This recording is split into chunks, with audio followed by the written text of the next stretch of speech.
حي على الفلاح. بسم الله الرحمن الرحيم. قل من حرم زينة الله التي أخرج لعباده والطيبات من الرزق قل هي للذين آمنوا في الحياة الدنيا خالصة يوم القيامة كذلك نفصل الآيات لقوم يعلمون قل إنما حرم ربي الفواحش ما ظهر منها وما بطن والإثم والبغي بغير الحق وأن تشركوا بالله ما لم ينزل به سلطانا وأن تقولوا على الله ما لا تعلمون ولكل أمة أجل فإذا جاء أجلهم لا يستأخرون ساعة ولا يستقدمون يا بني آدم إما يأتينكم رسل منكم يقصون عليكم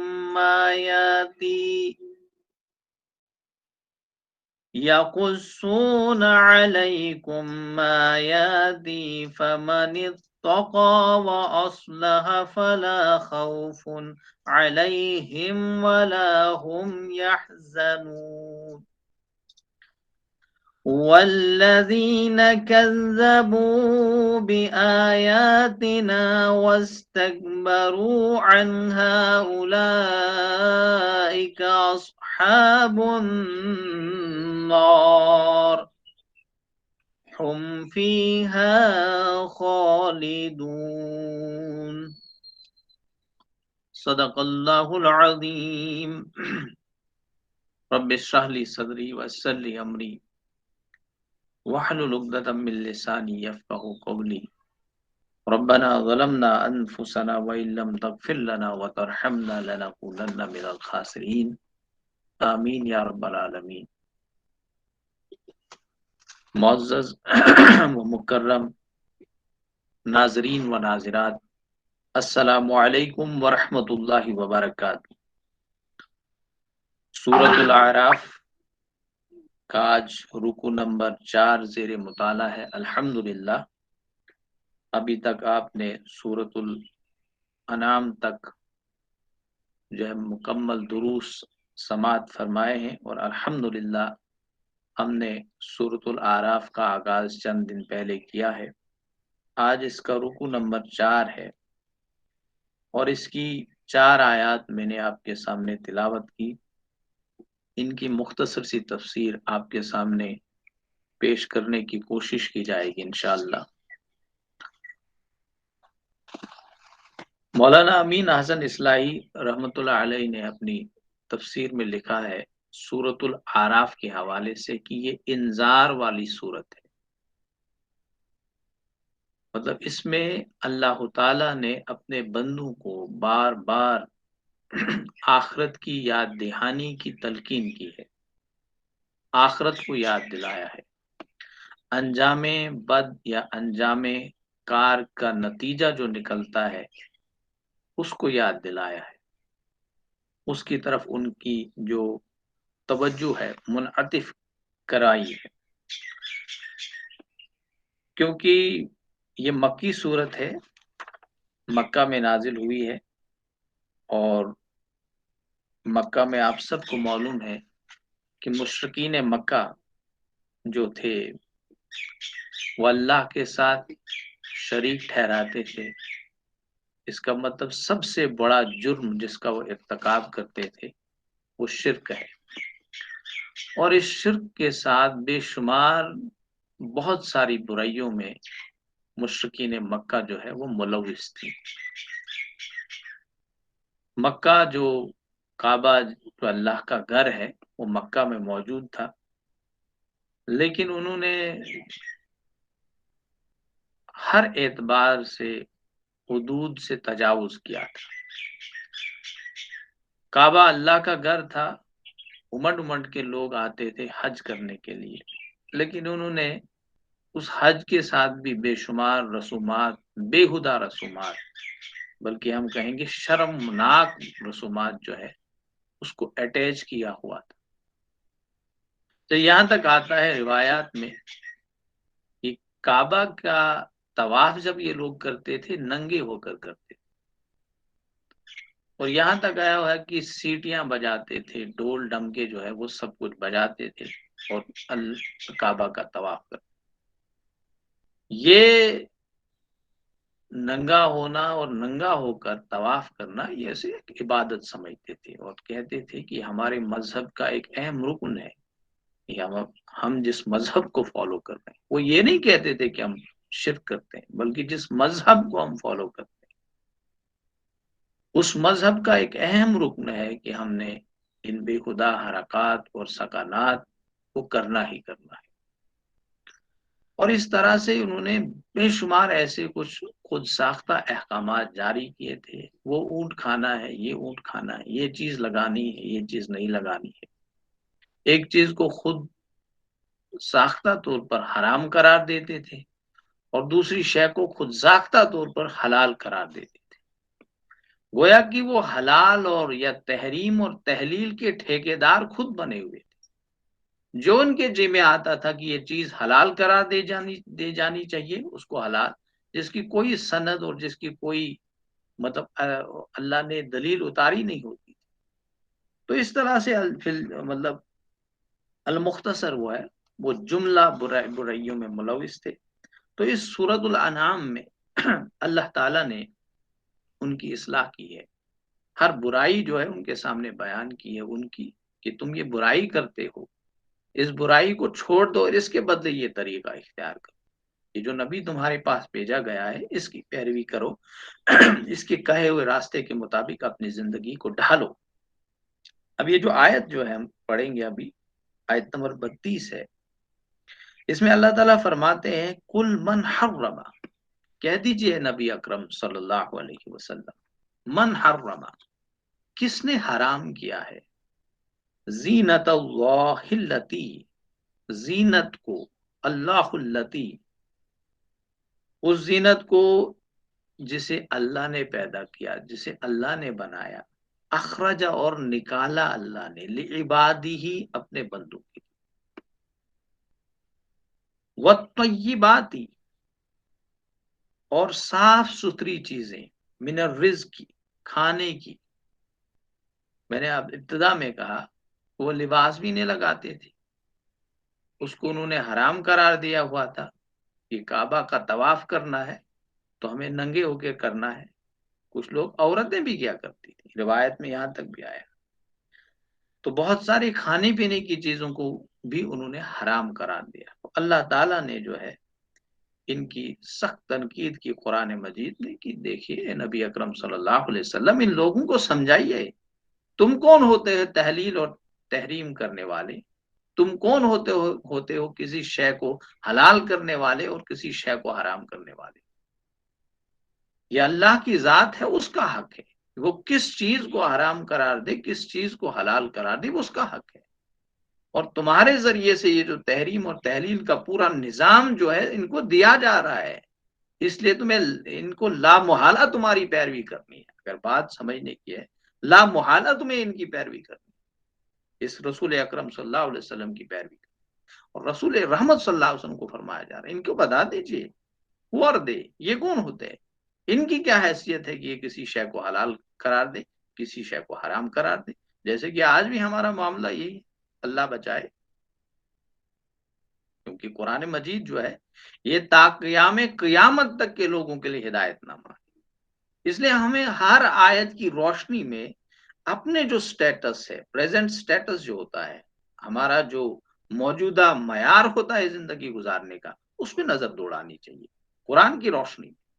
کہیں ہم تو یہ نہیں کرتے ہیں کسی شے کو خود بخود حلال کر دیا، کوئی کام جس کو اللہ نے حرام قرار دیا ہوتا ہے اس کو خود ہم حلال ٹھہراتے ہیں۔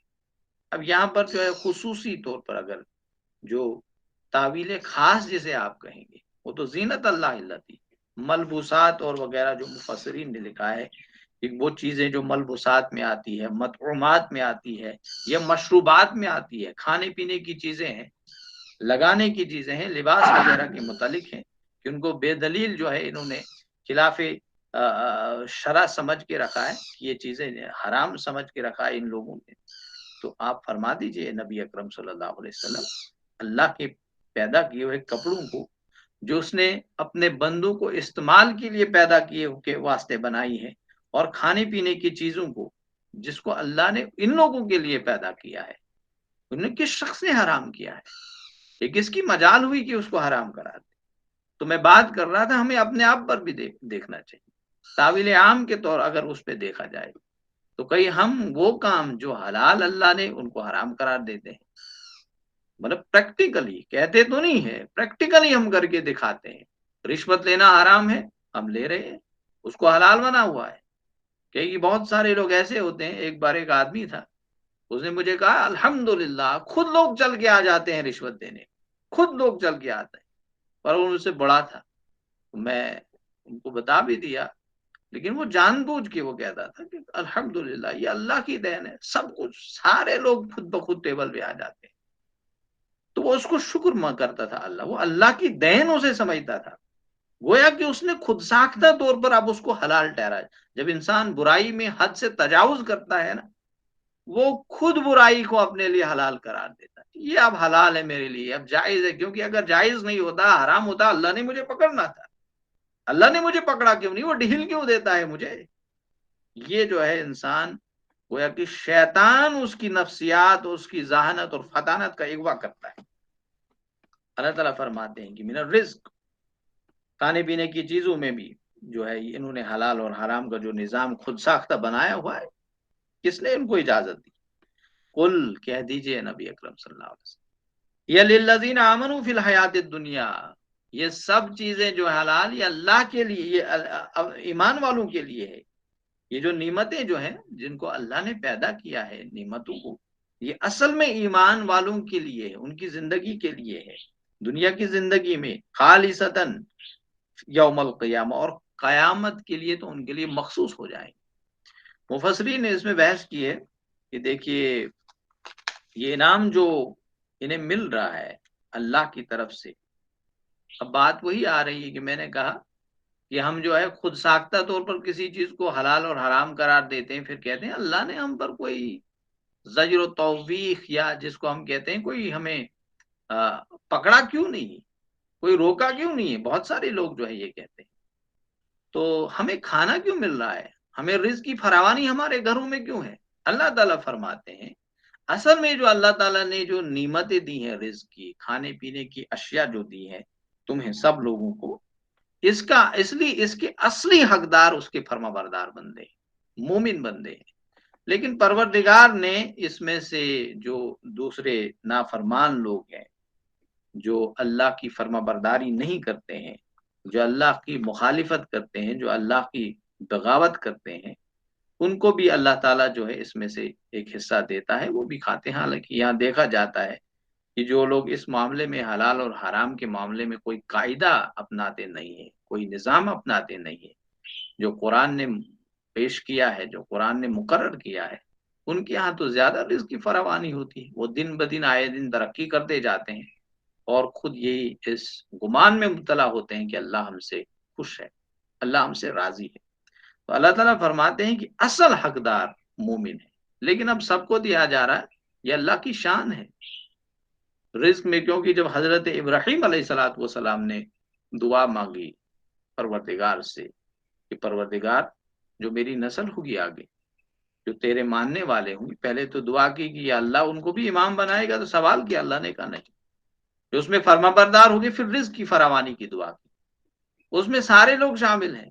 جو فرما برداری کریں گے ان کو بھی رزق ملے گا، جو نافرمانی کریں گے اس کو بھی. لیکن اللہ فرماتا ہے کہ اصل نمک حلال تو یہی لوگ ہیں جو فرما بردار ہے.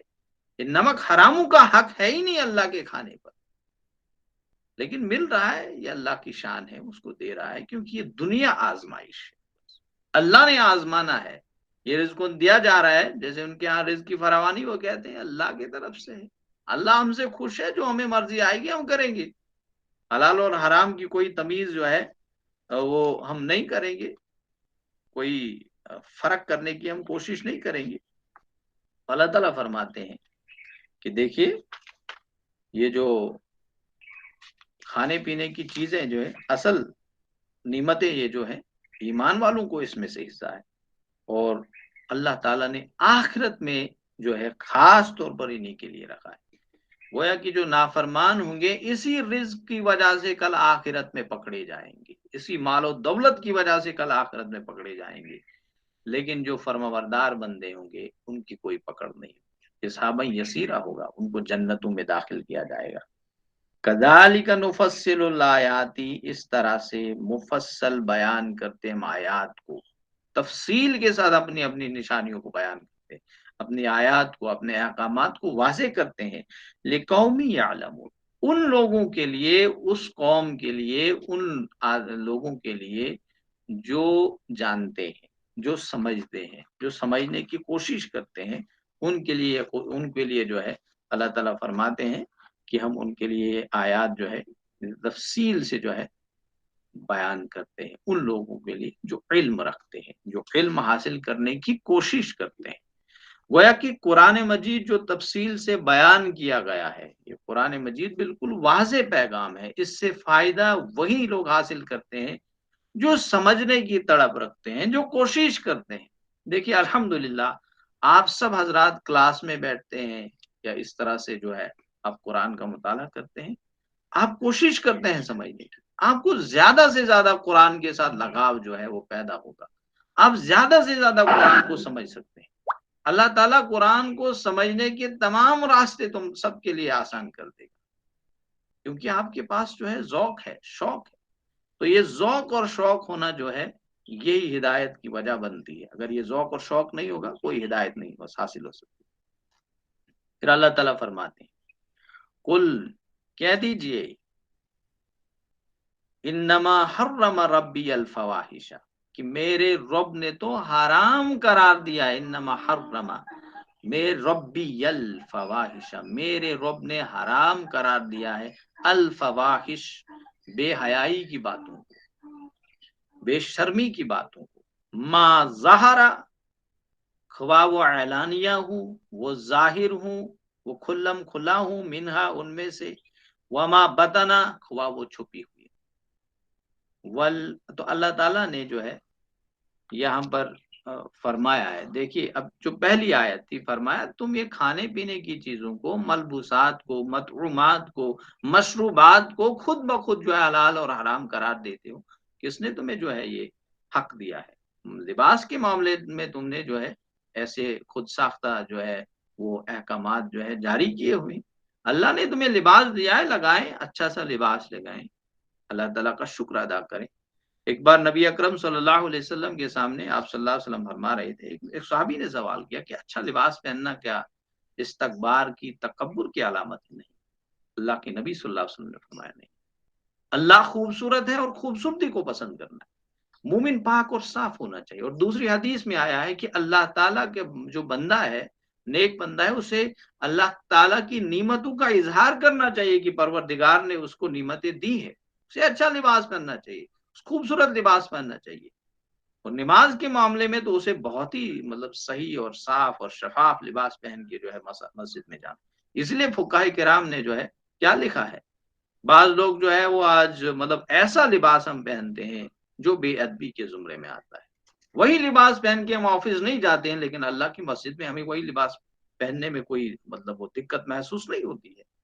اس لیے فقہاء کرام نے کچھ چیزوں کو جو ہے وہ وہ نفرت کے اس میں ناپسندیدگی کے زمرے میں شامل کیا ہے کہ یہ مکروہ عمل ہے، یہ مکروہ لباس ہے، یہ نہیں پہننا چاہیے۔ تو اس طرح سے جیسے کہ آج بہت سارے لوگ جو ہے ٹی شرٹ لگا کے، میں تو کوئی فتویٰ نہیں دے رہا ہوں، آپ فقہ کو بھی دیکھ سکتے ہیں، ٹی شرٹ لگا کے دیکھیے، اب یہ بات سمجھنے کی ہے، اگرچہ کہ ہماری نماز ہو جاتی ہے، لیکن فقہا نے اس معاملے میں بڑی تفصیل کے ساتھ جو ہے بات بیان کی ہے کہ بڑا صحیح صاف ساتر لباس پہن کے ہم مساجد میں جائیے، اور ٹروزر پہن کے چلے جاتے ہیں۔ ایسے بھی لباس میں کوئی ایسی بے خودگی بھی ہمیں اختیار نہیں کرنی ہے، جیسے کہ آج لباس کے معاملے میں ویسٹرن کلچر کو ہم نے فالو کیا ہے نوجوان نسل نے، چاہے وہ خواتین ہوں یا مرد ہوں۔ ہم خواتین پہ انگلی اٹھاتے ہیں، اکثر کہتے ہیں کہ یہ بے پردگی کی شکار ہے، مرد تو اس سے زیادہ بے پردگی کی شکار ہے، کیونکہ ہمیں پتہ ہی نہیں ہے کہ مرد کے جسم جو ہے اس میں سطر کہاں سے کہاں تک، یہ وی ڈونٹ نو، ہمیں یہ معلومات نہیں ہے کہ سطر پوشی کا حکم کیا ہے، کہاں سے کہاں تک ہمیں پورا مکمل طور پر ڈھانپنا ہے، کون سی چیزیں جو ہے مکروہ کے اس میں کون پھر حرام آ جاتی ہے، ہم جانتے نہیں۔ تو اللہ تعالیٰ ان کو فرماتے ہیں یہ چیزیں چھوڑ لیجئے جو اللہ نے آپ کو دیا ہے، لباس اچھا لباس پہنیے، صحیح صاف ساتر سالم لباس پہنیے، یہ اب کام نہ کرنے کے جو ہے وہ یہ ہیں، فواہشات سے اپنے آپ کو بچائیے، بے شرمی کی باتوں سے اپنے آپ کو بچائیے، بے حیائی کی باتوں سے اپنے آپ کو بچائیے، جبکہ اللہ کو معلوم تھا، کیونکہ اس سے پہلے بھی آپ نے سورۃ الاعراف میں حضرت آدم علیہ السلام کا قصہ سنا ہے کہ شیطان نے اور مولانا مودودی رحمۃ اللہ علیہ نے بڑی زبردست تفسیر لکھی ہے، بہت زبردست تفسیر ہے، آپ اس کا مطالعہ کیجئے، جو اللہ تعالیٰ جو اس سورۃ الاعراف میں فرمایا گیا ہے کہ جب وہ لباس ان سے اتروایا گیا شیطان نے دھوکہ دے کر، اور وہاں پر شرم و حیا جو ہے اسپیکٹ آف لائف جو ہے، وہاں پر پہلو جو زندگی کا ہے، اس پہ جو مولانا مودودی نے تفسیر کی ہے، بڑی نایاب تفسیر لکھی ہے، بڑی زبردست تفسیر ہے، وقت کم ہے، میں اس کو آپ نے سنا بھی ہوگا، لیکن آپ اس کو خود سے ذرا مطالعہ کیجئے گا کہ وہ کتنی بہترین تفسیر ہے۔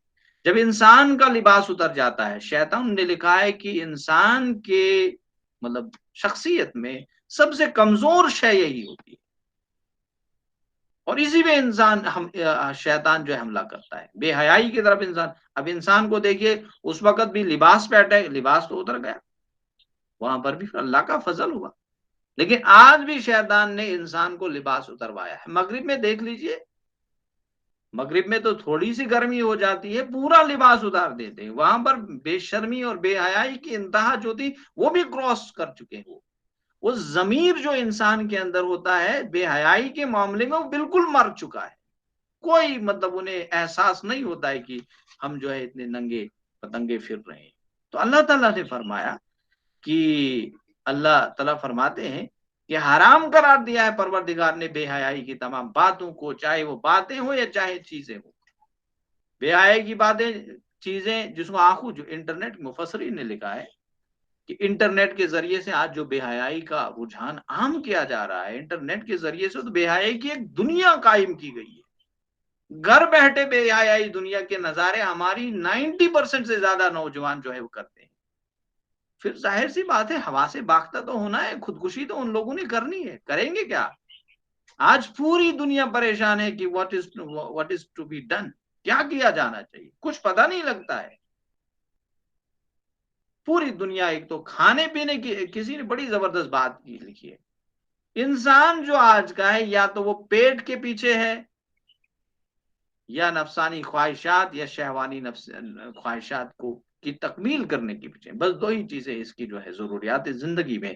آج کی جو پریزنٹ جنریشن ہے ان کو یہی تعلیم دی جا رہی ہے اس انٹرنیٹ کے ذریعے سے، اور انٹرنیٹ میں بے شمار ایسی فوائد کی چیزیں بھی، لیکن ہمیں استعمال بڑے احتیاط کے ساتھ کرنا ہے۔ اس کے بعد اللہ تعالیٰ فرماتے ہیں تو بے حیائی خواہ وہ چھپی ہو چاہے وہ ظاہر ہو، سب ناپسندیدہ ہے۔ اس پہ میں بات کرنا چاہتا تھا تفصیل کے ساتھ، لیکن وقت کم ہے کیونکہ یہ بڑی اہم ضرورت ہے۔ ہم دیکھتے ہیں آئے دن ہمارے کالجز اور یونیورسٹیز اور ہمارے اسکولز میں اور کوچنگ سینٹرز میں کیا ہو رہا ہے، بے حیائی کا ایک عام رجحان پیدا ہو چکا ہے بچوں میں، ٹس سے مس نہیں ہوتا ہے ہمارے بچے اور بچیاں کیسے لباس پہنتے ہیں، وہاں سے جو لباس بن کے آتا ہے وہ جو ایک پوری مطلب پوری دنیا کی جو ملٹی نیشنل کمپنیز ہیں، وہ بڑے بڑے لوگ بیٹھے ہوئے ہیں، they know the psychology of man، وہ ان کو پتا ہے انسان کی نفسیات کیا ہے، کہاں پر انسان نرم ہے، ان کو پتا ہے کہ لباس کے معاملے میں انسان پھر جب کسی بڑے شو روم میں جاتا ہے ایسا لباس پہننے وہ خریدنے لگتا ہے جو کبھی سوچا بھی نہیں تھا، یہ دیکھ ریکھ کا معاملہ جو ہے اس میں انسان بہہ گیا ہے، اور جو حدود و قیود اللہ نے مقرر کی تھی وہ سب بھول چکا ہے۔ والاسم والبغی بغیر الحق، حرام کیا اللہ تعالیٰ نے گناہ کو اور ناحق زیادتی کو، کوئی زیادتی کسی پہ نہیں کی جانی چاہیے۔ اسم ہوتا ہے وہ گناہ جس میں اپنا ہی نقصان ہوتا ہے، بغی کہتے ہیں اس گناہ میں جسے دوسروں کا بھی نقصان ہوتا ہے، قتل ہے، زیادتی ہے، دھوکہ دہی ہے، یہ سارے گناہ اس میں شامل ہیں۔ گویا کہ المختصر سارے گناہوں کو اللہ نے حرام قرار دیا، کوئی چھوٹا گناہ ہے یا کوئی بڑا گناہ ہے، حرام ہے اللہ کی نظر میں۔ کوئی گناہ یہ نہیں ہے کہ وہ حلال ہے یا مکروہ ہے، کوئی گناہ ایسا نہیں ہم کہیں گے ناپسندیدہ گناہ ہے، سارے کے سارے گناہ اللہ نے حرام قرار دیے، چاہے چھوٹا ہے، گناہ کبیرہ ہے یا گناہ صغیرہ ہے۔ بعض پھر جو ہے اپنے گناہونے پن کی وجہ سے شدید تر، مولانا امین حسن اصلاحی نے لکھا ہے کہ اس کا مطلب تھوڑا ہے کہ والبغیہ بغیر الحق، کوئی بغیہ جو ہے کوئی مطلب گناہ جو ہوتا ہے وہ حق والا بھی ہوتا ہے۔ اب یہاں پر بغیر الحق ہے نا، حق کے بغیر، حق کے ساتھ، ایسا نہیں کوئی حق کے ساتھ ہوتا ہے، نہیں، اور کوئی حق کے بغیر ہوتا ہے، نہیں، سارے گناہ جو ہے یہ اصل میں گناونے پن کو دکھانے کے لیے یہاں پر لفظ استعمال کیا گیا۔ پھر اللہ تعالیٰ فرماتے ہیں وَأَن تَشْرِكُوا بِاللَّهِ مَا لَمْ يُنَزِّلْ بِهِ سُلْطَانًا وَأَن تَقُولُوا عَلَى اللَّهِ مَا لَا تَعْلَمُونَ، اور یہ بھی حرام ٹھہرا دیا اللہ تعالیٰ نے۔ پھر شرک پہ جو ہے اس کی توبیخ کی گئی ہے، اس کو اس شرک کی سخت سے سخت تنقید کی گئی ہے۔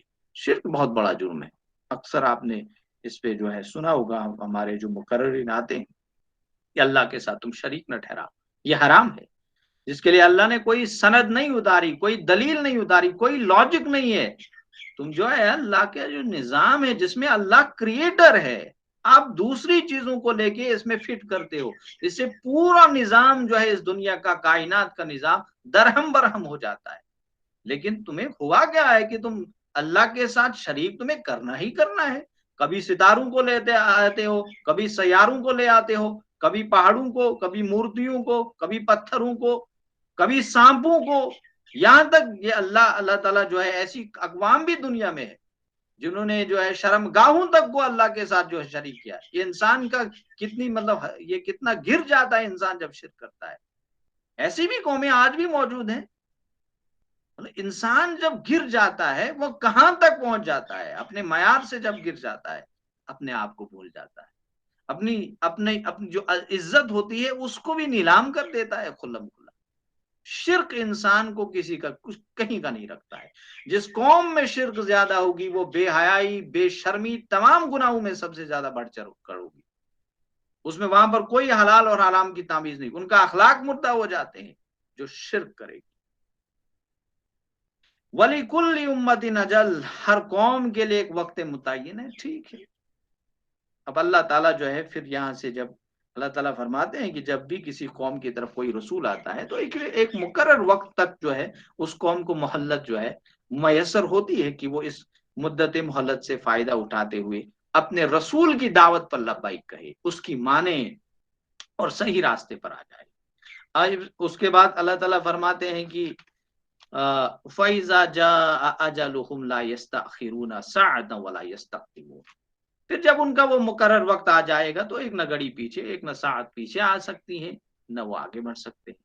مطلب وہ گھڑی نہ پیچھے ہٹ سکتی ہے، نہ اس میں کوئی تاخیر ممکن ہے، نہ اس میں کوئی تقدیم ممکن، جو اللہ نے متعین کیا ہے۔ دیکھیے افراد کیا کے لیے اللہ نے اجل مقرر کی ہے، گھنٹوں سے، منٹوں سے، دنوں سے، سالوں سے اس کو جو ہے ناپا جا سکتا ہے، اس کو میجر کیا جا سکتا ہے۔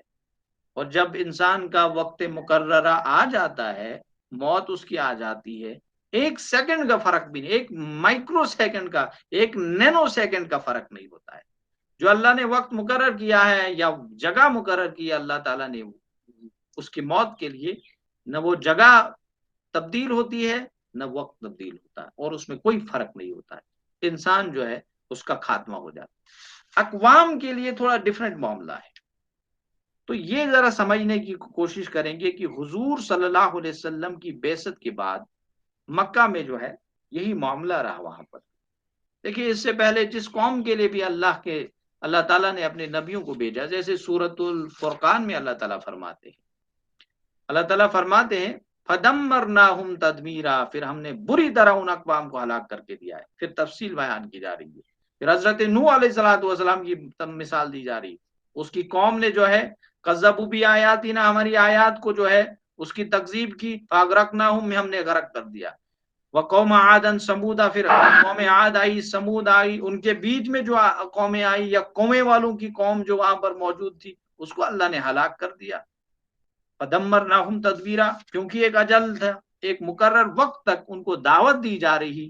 جب برائیوں میں وہ حد سے تجاوز کرنے لگ گئے، اب پیمانہ جب لبریز ہو گیا تو اللہ نے پکڑ لیا. اب انہیں کوئی وقت اور کوئی مہلت نہیں دی گئی. دنیا میں یہی معاملہ ہوتا ہے. تہذیبوں کی تہذیبیں جو ہے ختم ہو جاتی ہیں، ان کا خاتمہ ہو جاتا ہے. Rise and decline of powers, جیسے کہ مولانا مودودی نے پردہ میں کتاب لکھی ہے، بڑا زبردست انہوں نے اس میں جو ہے اقوام کی تاریخ پر جو ہے انہوں نے عروج اور زوال کی تاریخ لکھی ہے. کسی قوم میں عروج کیسے ہوا، زوال کیسے، پر انہوں نے پردے کے اسپیکٹ کو لیا ہے. اسی طرح دنیا میں جتنی بھی اقوام، ان کا ایک وقت تھا، عروج تھا، ترقی کی راہوں پر تھی، بعد میں زوال ہو گیا. زوال کیوں ہو گیا؟ اسباب موجود تھے وہاں، جب حد سے تجاوز کرنے لگے. تو مکہ میں بھی یہی معاملہ جو ہے وہ درپیش تھا. اہل مکہ کو جو ہے اللہ تعالیٰ کی مشیت کے مطابق مہلت دی جا رہی تھی. دوسرے طرف حق و باطل کی تھکا دینے والی کشمکش تھی جو رسول اکرم صلی اللہ علیہ وسلم کے ساتھی کر رہے تھے. تو اہل جو ایمان تھے ان کی خواہش تھی کہ دور کب ختم ہو جائے، اہل کفار کا فیصلہ جو ہے جلد از جلد کیوں نہیں کیا جاتا ہے. تو ڈاکٹر اسرار صاحب نے اس میں لکھا ہے، اس تفسیر میں اپنی میں لکھا ہے کہ وہاں پر یہ جو اہل ایمان کا جو ان کے دل میں ایک خیال آتا تھا کہ کاش یہ کب ان کے ساتھ ہمارا معاملہ جو ہے وہ ختم کیا جانا چاہیے.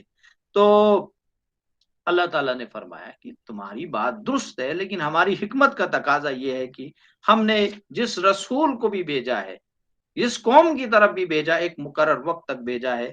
ہاں جب وہ گھڑی آ جائے گی پھر ہمارا فیصلہ جو ہے مؤخر نہیں ہوتا ہے، پھر تو اللہ تعالیٰ ان کا حساب لے جاتا ہے.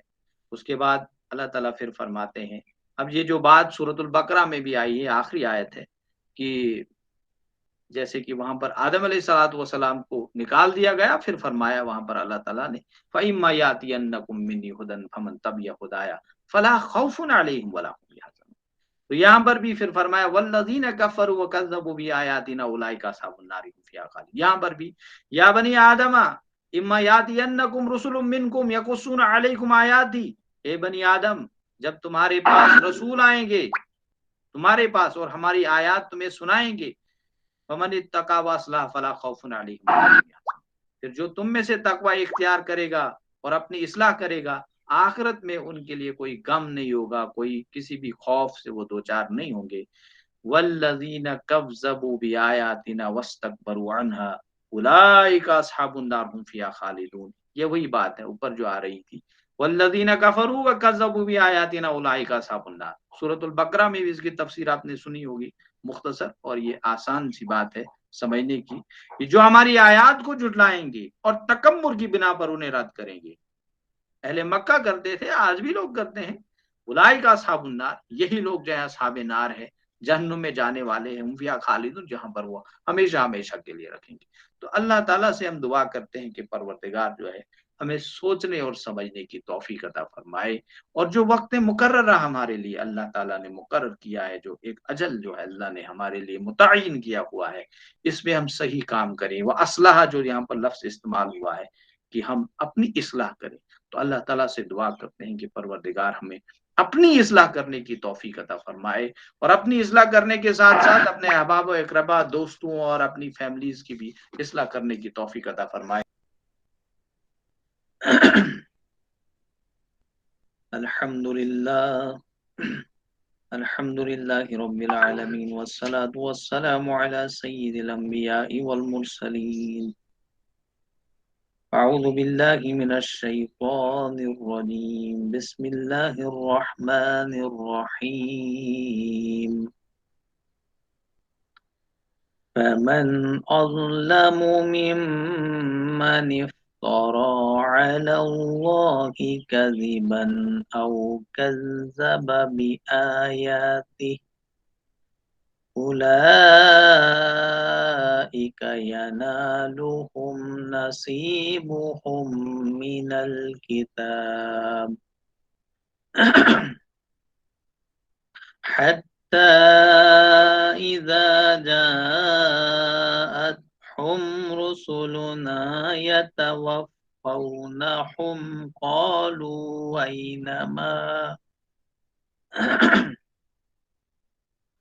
قالوا أينما كنتم تدعون من دون الله قالوا ضلوا عنا وشهدوا على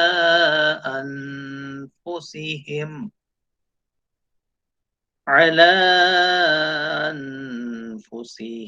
أنهم كانوا كافرين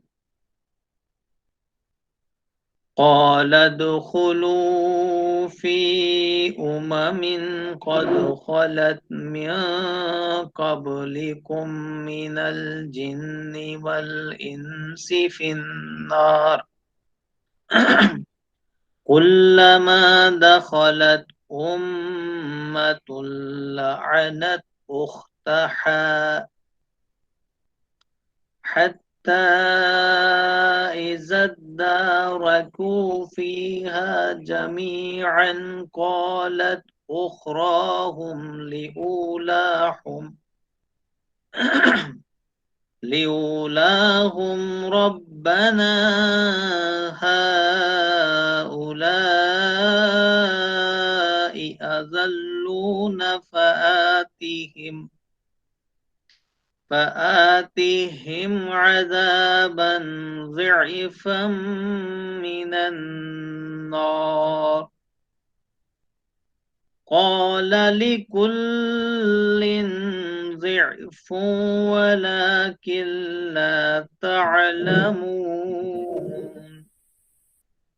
وقالت أولاهم لأخراهم فما كان لكم علينا من فضل فذوقوا العذاب بما كنتم تكسبون صدق الله العظیم۔ معزز و مکرم ناظرین و ناظرات، السلام علیکم ورحمۃ اللہ وبرکاتہ۔ آپ کے سامنے رکوع نمبر سورۃ الاعراف کا رکوع نمبر 4، اس کی 4 آیات، اس کے آخری حصے کی 4 آیات، 3 آیات تلاوت کی گئی۔ انشاءاللہ اس وقت مختصر سے وقت میں ان کی تفسیر جو ہے مختصر سی تشریح پیش کرنے کی کوشش کی جائے گی۔ کل کے درس میں آپ نے سنا تھا کہ زینت کے حوالے سے جو خود ساختہ طور پر لوگوں نے تحلیل اور تحریم کا ایک قانون مقرر کیا ہوا تھا، ان کو ان کی اصلی حیثیت بتلا دی گئی کہ تم کون ہوتے ہو، چیزوں کو حلال اور حرام کرنے والے، تمہاری کیا حیثیت ہے، تمہارا کیا مقام ہے۔ یہ اختیار صرف اللہ کے پاس ہے، وہ کس چیز کو، کس فعل کو حلال ٹھہرائے اور کس چیز کے استعمال کو اور کس کام کے کرنے کو حرام ٹھہرائے، یہ اللہ کے اختیار میں۔ پھر اللہ تعالیٰ نے اس آیت میں فرمایا تھا کہ اس طرح سے ہم اپنے احکامات، اپنی آیات کو کھول کر بیان کرتے ہیں، واضح کرتے ہیں، تاکہ سمجھنے میں کوئی ابہام نہ رہے۔ کل روز قیامت کوئی شخص یہ نہ کہے کہ ہم اس بات کو نہ سمجھ سکے۔ تو قرآن مجید میں جیسے کہ کل بھی یہ بات آئی تھی، باتیں جو ہیں وہ ریپیٹڈلی بیان کی جاتی ہیں، ایک بات ایک سورے میں بیان کی گئی، وہی بات دوسرے سورے میں ایک نئے اسلوب سے بیان کی جاتی ہے، تاکہ جو ہے انسانوں کی یاد دہانی ہوتی جائے، انسانوں کے ذہن کو کنٹینیوسلی جو ہے ان ہدایات کی طرف متوجہ کیا جائے۔ یہ قرآن کا ایک اعجاز ہے اور قرآن کا ایک مایہ ناز اسلوب ہے۔ دنیا کی اور کسی کتاب کا یہ خاصیت نہیں ہے۔ آپ دنیا کی کوئی بھی کتاب پڑھیں گے جو کسی دنیاوی رائٹر نے لکھی ہے، اور اس کا ایک ابتدا ہوتی ہے اور ایک انتہا ہوتی ہے۔ قرآن ان سب چیزوں سے ماورا ہے۔ دنیا میں بڑا سے بڑا کوئی رائٹر بھی ہوگا جس نے کوئی بہت مایہ ناز کتاب لکھی ہوگی، اعلیٰ پائے کی کتاب لکھی ہوگی، ہم اس کا کمپیریزن اس قرآن کے ساتھ نہیں کر سکتے۔ دنیا کے سارے رائٹرز مل بیٹھ کے اگر ایک فورم بنا لیں گے کہ مل جل کے ایک ایسی کتاب بنائیں گے، کوئی دنیا میں سب سے بہترین مانی جائے گی، اس کتاب کا بھی جو ہے اس کتاب کے ساتھ مقابلے کرنے کی حیثیت نہیں ہوگی۔ یہ قرآن اعجاز ہے، اس کا مقام بہت بلند ہے، اللہ کی طرف سے نازل کرتا ہے۔ تو وہ دنیاوی کتابوں کو جب ہم پڑھتے ہیں، اس کی ایک ابتدا ہوتی ہے، ایک سمری ہوتی ہے، ایک انتہا ہوتی ہے، آغاز ہوتا ہے، وغیرہ ہی بہت ساری صفات ہوتی۔ یہ قرآن ان سے ماورا ہے۔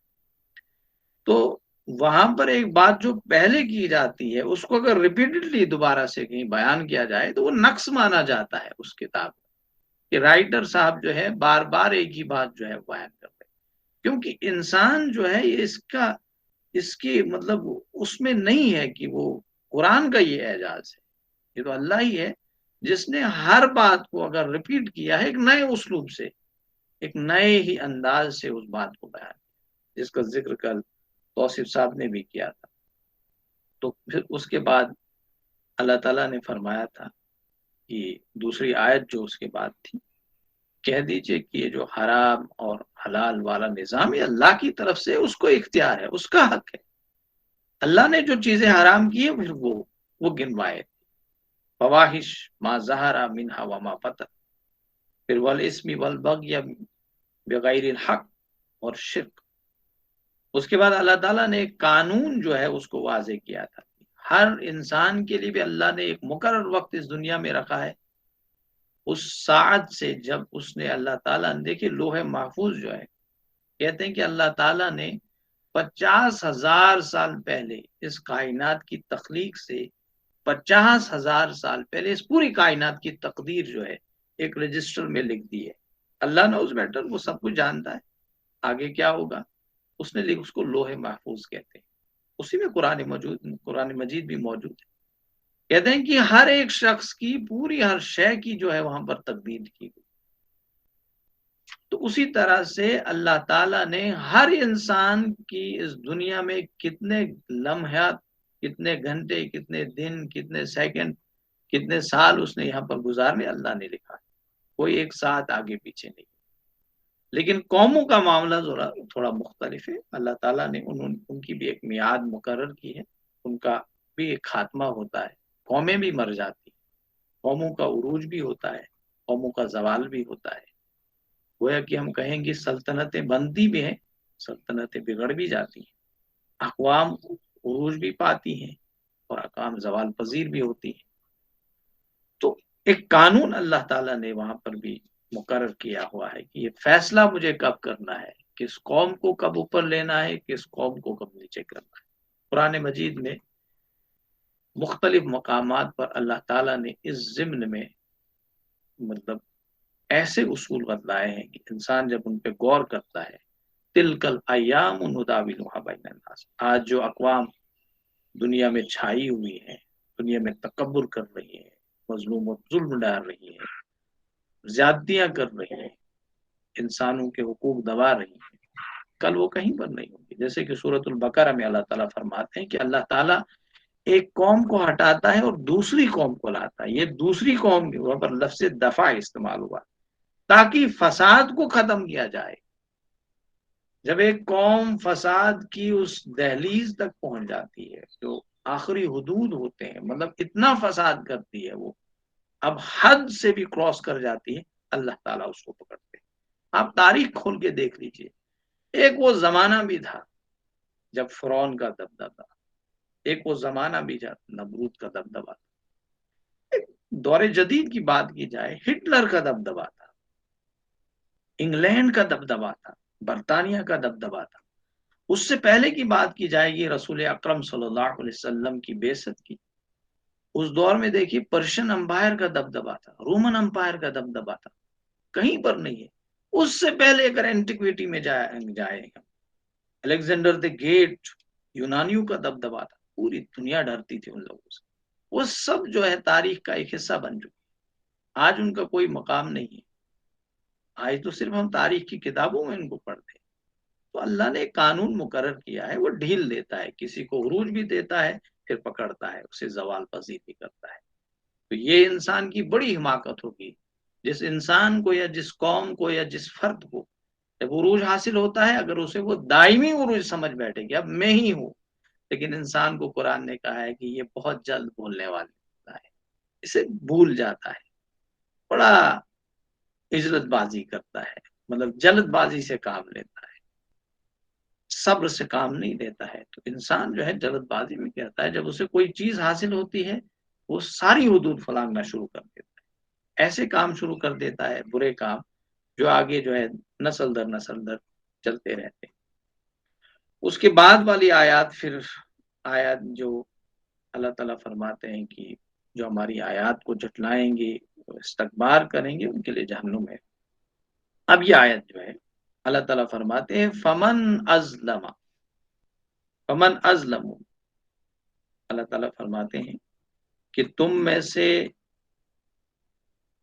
پھر اس شخص سے بڑھ کر کون ظالم ہوگا، ازلم کون ظالم ہوگا، ممن افترا علی اللہ کذبا، جو اللہ تعالی پر جھوٹ باندھے، جو اللہ تعالی کی طرف کوئی جھوٹ منسوب کرے۔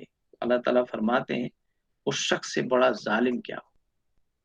اب یہ جھوٹ منسوب کرنا کیا ہے، اس کی ہم بات کرتے ہیں۔ ایک یہ اللہ کذبا او کذب بآیاتہ، یا اللہ تعالیٰ فرماتے ہیں کہ یا اس کی آیات کی تکذیب کرتے ہیں۔ تو اللہ تعالیٰ فرماتے ہیں کہ ظالم اس سے بڑھ کر، اس سے بڑھ چڑھ کر اور کون ہوگا جو اللہ تعالیٰ پر جھوٹ باندھے یا اللہ تعالیٰ کی آیات کو جھٹلائے، اس کی تکذیب کرے۔ اولئک، یہی لوگ ہیں، ینالہم، پہنچے گا انہیں، نصیبہم، ان کا حصہ، من الکتابی، لکھے ہوئے میں سے، جو اللہ تعالیٰ نے اپنے اس رجسٹر میں سے ان کے رزق کے حوالے سے لکھا ہے وہ بھی ملے گا، مصیبت کے حوالے سے لکھا ہے وہ بھی ملے گا، خوشحالی کے حوالے سے لکھا ہے وہ سب کچھ چیزیں انہیں ملے گی۔ اولئک ینالہم نصیبہم، یا کچھ مفسرین نے لکھا ہے کہ عذاب کے متعلق جو کچھ لکھا ہے انہیں وہ عذاب کا حصہ بھی اس دنیا میں ملے گا۔ آخرت میں تو ان کے لیے بڑا خطرناک عذاب ہوگا، دنیا میں بھی انہیں عذاب سے دوچار کیا جائے گا جو یہ کام کرتے ہیں۔ حتی، یہاں تک کہ اذا جاءتہم، جب آ جائیں گے ان کے پاس، جاءتہم، ان کے پاس آ جائیں گے، کون، رسولنا، ہمارے فرشتے، ہمارے بھیجے ہوئے، یتوفونہم، تو انہیں موت دیں گے، ان کی روح کو قبض کر لیں گے، قبض کر لیں گے ان کی روح، قالو، انہیں فوت کر دیں گے، انہیں موت سے دوچار کر دیں گے، قالو، وہ کہیں گے، وہ فرشتے ان سے کہیں گے، آئینہ، کہاں ہے، ما کنتم، جنہیں تم، ماں، جنہیں، کنتم، تھے تم، تدعون، پکارتے، جنہیں تم پکارتے تھے، من دون اللہ، اللہ کے سوا۔ یہ مکی صورت ہے، اس میں زیادہ شرک پر جو ہے، شرک کا رد جو ہے ہر جگہ جو آپ کو ملے گا۔ تو جن کو اللہ کے سوا تم پکارتے تھے، یعنی تم شرک کرتے تھے، اللہ تعالیٰ کی ذات کے ساتھ تم نے بے شمار چیزوں کو جوڑ کے رکھا تھا، کالو، وہ کہیں گے، ذلو، گم ہو گئے ہم، عنا، ہم سے، گم ہو گئے، ذلو، جدا ہو گئے ہم سے، دور چلے گئے ہم سے، عنا، ہم سے، وشہدو، وہ گواہی دیں گے، وہ مجرم گواہی دیں گے جن کو موت دی جا رہی ہے، علی انفسہم، اپنے آپ پر وہ گواہی دیں گے، انہم، کہ بے شک وہ، کانو، تھے، کافرین، کافروں میں سے۔ تو یہ اللہ تعالیٰ جو ہے اس آیہ مبارکہ میں فرماتے ہیں کہ اس شخص سے بڑھ کر کون ظالم ہوگا جو اللہ تعالیٰ کی طرف کوئی غلط بات منسوب کرے جس کی کوئی دلیل اللہ تعالیٰ نے نہیں بتائی۔ سب سے بڑا جھوٹ باندھنا جو ہے اللہ کی ذات پر وہ ہے شرک۔ بارہا آپ نے سنا ہوگا شرک ایک ایسا جرم ہے جسے اللہ تعالیٰ کبھی بھی معاف نہیں کریں گے۔ ایک یہ بات۔ دوسری بات فرمائی جو اللہ کی آیات کا انکار کرتے ہیں، قرآن کا انکار کرتے ہیں، یا جو اس کی ارد گرد پھیلی ہوئی کائنات میں آثار ہیں، آیات ہیں جو گواہی دیتے ہیں کہ اللہ کی ذات ہے، با اختیار ذات ہے جو اس پورے کارخانہ کائنات کو چلاتی۔